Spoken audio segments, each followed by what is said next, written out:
Hello అండి, నేను మీ భూమి. Welcome to my channel.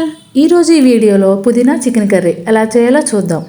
పుదీనా చికెన్ కర్రీ నెక్స్ట్ లెవెల్లో ఉంటుంది కాంబినేషన్ అయితే. ఈ కర్రీతో రైస్ కానీ చపాతీ కానీ పరోటా కానీ తింటే అబ్బా నెక్స్ట్ లెవెల్ అసలు. ఇంకెందుకు లేట్, రండి పుదీనా చికెన్ కర్రీ ఎలా చేయాలో చూద్దాం. దానికోసం ముందుగా క్లీన్ చేసి పెట్టుకున్న చికెన్ని తీసుకున్నాను నేను. ఇప్పుడు ఈ చికెన్లో 2 స్పూన్ల ధనియాల పౌడర్ వేసుకుంటున్నా. తర్వాత 1 టేబుల్ స్పూన్ పసుపును యాడ్ చేస్తున్నా. నెక్స్ట్ రుచికి సరిపడే సాల్ట్ని యాడ్ చేసుకుంటున్నా. ఈ సాల్ట్ మీ కర్రీకి సరిపడినంత ఇప్పుడే వేసేసుకోండి. నెక్స్ట్ 1 టేబుల్ స్పూన్ కారం వేసుకుంటున్నా. కారం ఎందుకు తక్కువ వేసానో తర్వాత చెప్తాను. తర్వాత 2 కప్స్ కర్డ్ని యాడ్ చేసుకుంటున్నా.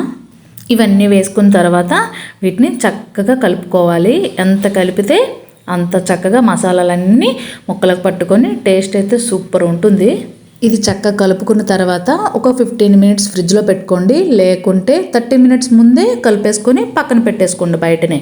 ఇప్పుడు ఇది పక్కన పెట్టి దీనికి మసాలా రెడీ చేసుకుందాం. ఒక ప్యాన్ తీసుకోండి. ఆ ప్యాన్లో 8 లేదా 9 జీడిపప్పులు వేసుకోండి. నెక్స్ట్ 8 లేదా 9 బాదం పప్పులు వేసుకోండి. ఆ తర్వాత కొబ్బరి వేసుకోండి. మీ దగ్గర ఎండు కొబ్బరి పౌడర్ ఉంటే వేసుకోండి, లేకుంటే ఎండు కొబ్బరి ముక్కలు కూడా వేసుకోవచ్చు.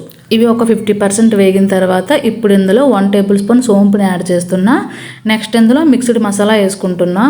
దాల్చిన చెక్క, ఇలాచి, లవంగాలు వేసుకొని అవి కూడా వేయించుకుంటే అన్ని గోల్డెన్ కలర్ వచ్చిన తర్వాత స్టవ్ ఆఫ్ చేసి చల్లార్చుకొని మిక్సీ పట్టేసుకోండి.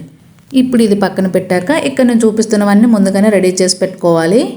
ఇవన్నీ నేను 1 కేజీ చికెన్కి సరిపోయేటట్టు చూపిస్తున్నాను.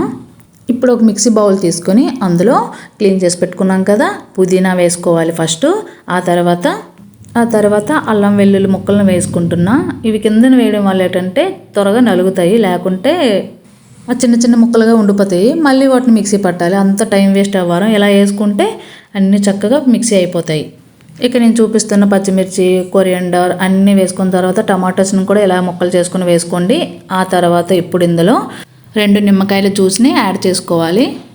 మీకు కావాలి అనుకుంటే 1 నిమ్మకాయనే తీసుకోవచ్చు. ఇది జ్యూస్ తక్కువ ఉన్నాయి కాబట్టి నేను 2 తీసుకున్నాను. ఆ తర్వాత మనం మిక్సీ పెట్టాం కదా జీడిపప్పులు, బాదం పప్పుల పౌడర్ని, అది కూడా ఇందులో యాడ్ చేసుకోవాలి. మీరు కావాలి అనుకుంటే డైరెక్ట్గా ఇందులో వేసుకోవచ్చు, కానీ త్వరగా నలగవు. అందుకని నేను వేరేగా సపరేట్గా మిక్సీ పట్టుకున్నాను మళ్ళీ. అంతే, ఇది మిక్సీ పట్టి పక్కన పెట్టేసుకోండి. ఇప్పుడు ఒక ప్యాన్ తీసుకోండి. ఆ ప్యాన్ హీట్ ఎక్కిన తర్వాత అందులో 5 లేదా 6 టేబుల్ స్పూన్ల ఆయిల్ వేసుకోండి. ఈ ఆయిల్ కొంచెం ఎక్కువ ఉండేటట్టు చూడండి. ఈ ఆయిల్ హీట్ ఎక్కిన తర్వాత ఇప్పుడు ఇందులో 1 టేబుల్ స్పూన్ ఆవాలు, 1 టేబుల్ స్పూన్ జీరా వేసుకొని ఇవి కూడా చిటపటలాడాక అప్పుడు ఇందులో ముందుగా క్లీన్ చేసి పెట్టుకున్న 1 లేదా 2 రెమ్మల కరివేపాకుని యాడ్ చేసుకుంటున్నా. ఈ కరివేపాకు వేగిన తర్వాత ఇప్పుడు ఇందులో ఒక 3 ఉల్లిపాయలని ఇలా స్లైడ్స్గా కట్ చేసుకొని యాడ్ చేసుకుంటున్నా. ఇలా పొడుగ్గా కట్ చేసుకుంటేనే త్వరగా మెత్తబడతాయి.